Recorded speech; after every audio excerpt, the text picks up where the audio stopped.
Hey everyone, so today on Paulie and the Public, we are here with Enrique. Enrique. Awesome. And Enrique, where are you from? I'm from Hoboken, New Jersey.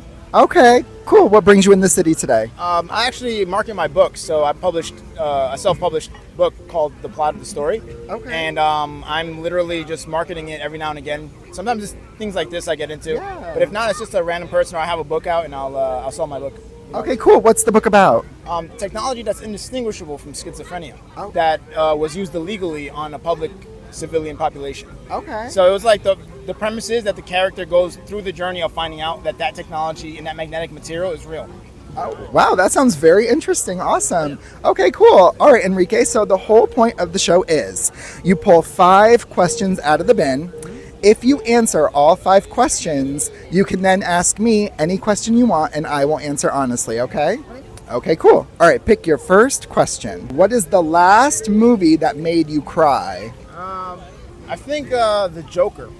Oh, with Joaquin Phoenix? Yeah. It was like certain scenes that reminisce about the aspect of mental health and how it's not addressed and how it does make people feel and it radicalizes them into behavior. Yeah. Okay, I will say I never saw it because I thought it was was it a Marvel movie? It was DC.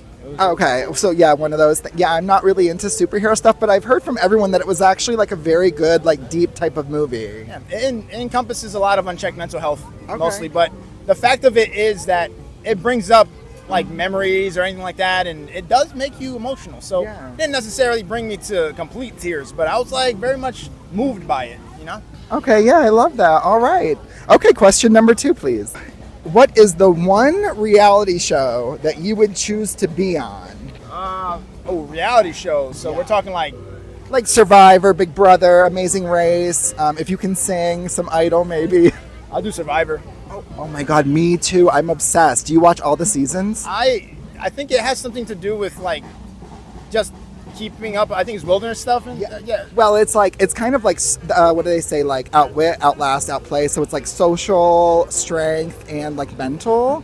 So and you're stuck on this island with like 20 people that like you have no choice but to be with and work with. Yeah. So I don't. Yeah, it is those kind of survival. Yeah, I watched the Survivor Man. That was like one of my favorite ones watching that. So I was more or less the Survivor Man fan, not the Bear Grylls fan. Okay. But if it's something like that, I'm always down for like being in that type of vibe.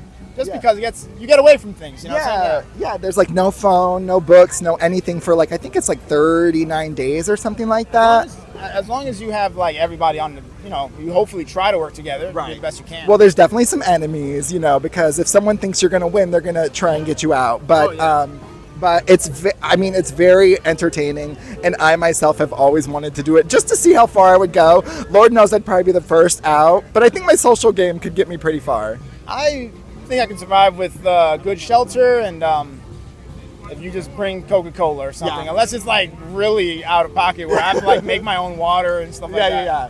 I probably won't be too far behind. Okay. All right, cool. All right, question number 3. Oh, so this is a question from a previous interviewee. What advice would you give a young, newlywed couple? Comfort or solutions? That conversation that arises that will turn to a discussion, whether partner, to ask that question prior to, you would know whether to give your partner comfort or solutions. Sometimes it's one of the other. Sometimes it's both, but more than the time, if it's next to your partner and you're in bed or something, you're having that deep conversation. Why do you want to have this conversation? Do you want it to be more or less a comfort thing where I'm listening to you, or a solution-based situation where I can work with you and get whatever you need out the way? Okay, so like ask yourself is comfort or solutions. Yeah. Or the significant other. Okay. You know what I'm saying? Are you married? At the moment it's complicated. Oh, okay. Yeah. The premise of the book I published has to do, or at least the prior to, has to do with the technology I found in certain females that were grooming them. Okay. So I stopped the whole grooming trafficking operation. So I was able to actually free them from that, but then they found out each other because I was talking to them all. And it's like the drama side of it, but it's like Taken, but laughing. It's like Taken with a comedy twist. It's really strange. But yeah, that situation happens. It's very, very strange. Okay. All right, perfect. Question number 4. If you want kids, what is the number 1 lesson you will teach them? I raise them properly to the degree where it's more or less how you incorporate curriculum as a parent. Okay. Don't just leave that responsibility for the teacher.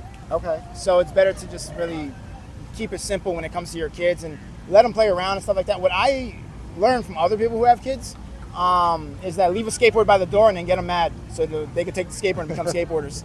Like reverse psychology, white lies. Okay. Yes, but address Oedipus and electoral complex and exploiting and how people are exploited when they become conscious when you're like 5. I studied a lot of psychology and Yeah, I'm like, oh wow, this sounds very smart, and I'm like trying to follow, but I'm like, okay. But it has to do with when a human becomes conscious. Even as a baby, your first thought when you look at someone, how do you feel? Okay. And that shapes you as you grow older. So I have this very hypercritical viewpoint of it. But that's why I expect my partner or my wife or any type of significant other, any type of family member to be understanding about that and nurture them while I provide that discipline to them. Okay. I don't know. I have a different viewpoint of it. But That's then again, okay. It's your opinion. Yeah. Okay. All right, perfect. Last question. What's a change you feel you have made in the last year that has made you stronger today? Publishing the book and coining a psychological term that makes it impossible to process me in a psychiatric ward.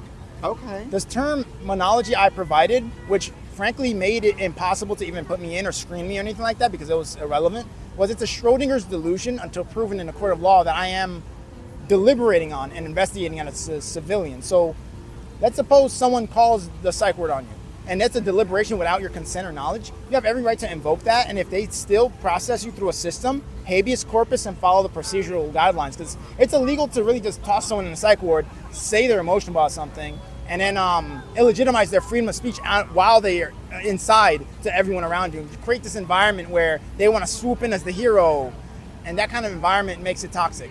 Okay. To monetize a regulatory system like the psychiatric ward involves illegal activity, which I also proved when I found out about certain technologies, magnetic materials and stuff. Okay. So I gotta... Is that like Captain America or Yeah, something? yeah. Okay, cool. I'm Okay. doing my victory lap right now. Okay. All right. Awesome. All right. So you have made it through all 5 questions. I feel like most of your answers were completely over my head, so I can't wait to watch this back and be like, what exactly was that? But yeah, so now that you made it through all 5 questions, you can ask me any question you want. Okay, how long have you been doing this? The show? Yeah. So I started it in January. So there's about 15 episodes, and each episode is one person. They answer 5 questions, and it's just about their life, their opinions, and stuff like that. I appreciate the questionnaire, and I like that stuff. Yeah. Sometimes you walk around, you don't see anyone. Yeah. Like you're really just walking around and having that idle mindset or Yeah. whatever. But when you see, I guess, this is what you do, and it just invites that opening. Yeah. Where you just have an open conversation, opinion-based conversation. Yeah, I think that's what it's all about, is just having a conversation that you may not have one with, a person with, and getting to know them a little better. And I definitely feel like I've gotten to know you a little bit better today. Yeah. So, and last surprise, what question would you like me to add to the bin on your behalf?